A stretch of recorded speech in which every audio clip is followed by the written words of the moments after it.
कभी ऐसी आत्मा के बारे में सुना है जो बदला लेने या अपना कोई अधूरा जुनून पूरा करने के लिए किसी भी हद तक जा सकती है?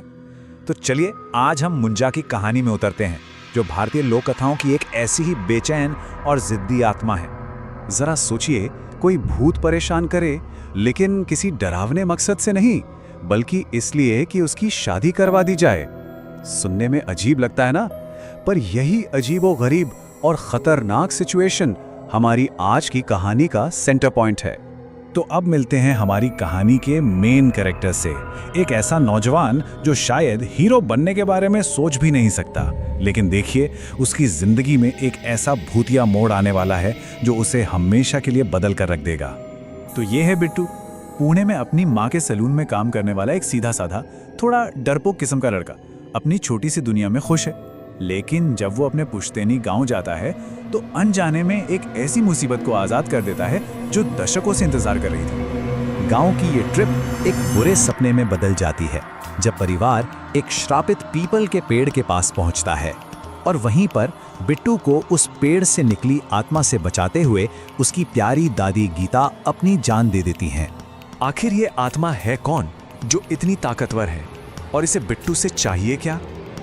इन सारे सवालों का जवाब हमें मिलता है 70 साल पीछे जाकर 1952 की एक अधूरी और जुनूनी प्रेम कहानी में। तो ये दुखद कहानी है मुंजिया की। असल में वो गोटिया नाम का एक लड़का था जो अपने जुनून में इतना अंधा हो गया कि उसने काले जादू का सहारा ले लिया, और एक भयानक हादसे में वो उसी पेड़ के नीचे मारा गया, जिससे उसकी आत्मा हमेशा हमेशा के लिए वहीं कैद हो गई। चलिए अब फास्ट फॉरवर्ड करके वापस आज के जमाने में आते हैं, जहां 70 साल पुराना ये अधूरा जुनून बेचारे बिट्टू के जिंदगी में तूफान लाने वाला है। पुणे लौटकर बिट्टू को लगा कि चलो सब ठीक हो गया, पर ऐसा नहीं था। मुंजिया उसका पीछा नहीं छोड़ता और उसकी मांग एकदम साफ है, मेरी दुल्हन ढूंढो वरना तुम्हारी मां अगली होगी। अब सोचिए, बिट्टू एक ऐसे जाल में फंस चुका है जिससे निकलना नामुमकिन लग रहा है।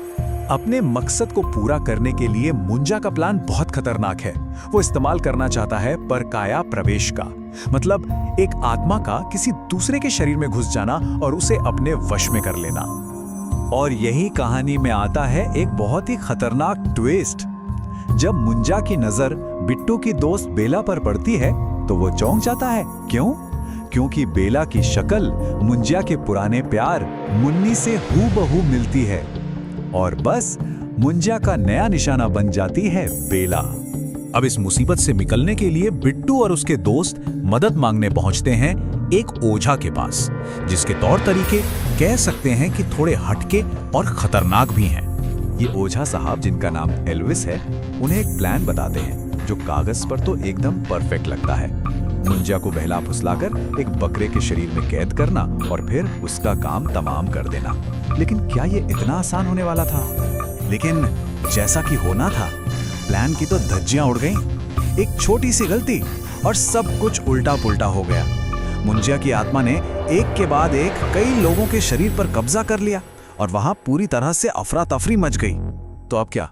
भूत भगाने की सारी कोशिशें फेल हो चुकी हैं। मुंजिया अब परिवार के ही एक सदस्य के शरीर में है, और बिट्टू को यह समझ आ जाता है कि अब उसे ही इस आखिरी लड़ाई का सामना करना होगा। और ठीक इसी निराशा के पल में जब लगता है कि सब कुछ खत्म हो गया, बिट्टू को अपनी दादी गीता की आत्मा दिखाई देती है। उनका प्यार और उनकी हिम्मत उसे अपने डर पर काबू पाने और लड़ने की वो ताकत देती है जिसकी उसे सबसे ज्यादा जरूरत थी। और बस अपनी दादी से हिम्मत पाकर बिट्टू वो कर दिखाता है जिसकी किसी को उम्मीद नहीं थी। वो मुंजिया का सामना करता है और उससे वापस उसी श्रापित पीपल के पेड़ में फंसाने में कामयाब हो जाता है जहां से ये सारी मुसीबत शुरू हुई थी। और फिर एक आखिरी और निर्णायक कदम में बिट्टू उस पूरे पेड़ को ही आग के हवाले कर देता है, ताकि मुंजिया और उसकी बुराई दोनों हमेशा के लिए खत्म हो जाएं। इतने भयानक अनुभव से गुजरने के बाद बिट्टू अब वो पहले वाला डरपोक लड़का नहीं रहा। वो हिम्मत करके बेला से अपने दिल की बात कहता है, लेकिन कभी-कभी जीत हर मोर्चे पर नहीं मिलती। लेकिन क्या कहानी सच में यहीं खत्म हो जाती है? एक बहुत ही मामूली सा दिखने वाला सीन जिसमें एक ट्रक उस पेड़ की जली हुई लकड़ियों को कहीं और ले जा रहा है, इस तरफ इशारा करता है कि शायद बुराई अभी पूरी तरह से खत्म नहीं हुई है। और ये हमें एक बहुत ही परेशान करने वाले सवाल के साथ छोड़ जाता है, क्या जुनून जैसी किसी शक्तिशाली भावना को सच में कभी खत्म किया जा सकता है, या फिर वो हमेशा वापस आने का कोई ना कोई रास्ता ढूंढ ही लेती है?